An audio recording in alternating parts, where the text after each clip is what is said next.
नमस्कार एमटीवी को आपण मानक स्वागत जनाऊँगी मु झांसीराणी मिश्र।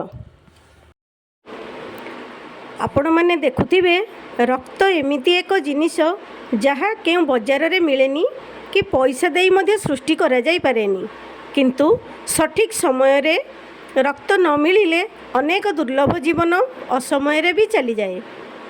रक्तदान कले शरीरर कौन सी क्षति होई न थाए, बरं शरीर आहुरी सुस्थ रुहे, निरोग रुहे, नूतन रक्तकणिका शरीर रे सृष्टि हुए एवं शरीर आहुरी गतिशील लगे। किंतु आजिर शिक्षित समाज रे मनुष्य यही कथा को बुझी पारु नहीं। आज ढेंकानाल जिला मेडिकल रे जड़े असहायंकर रक्त बहुत जरूरी आवश्यक बोली से मारुति सेना संगठन को खबर देइथिले।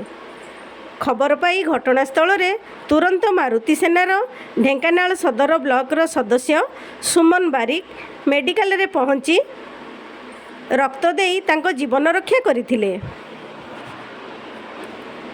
ढेंकानाल रिपोर्टिंग कुना मिश्रंग सहित राजकिशोर साहू एमटीवी।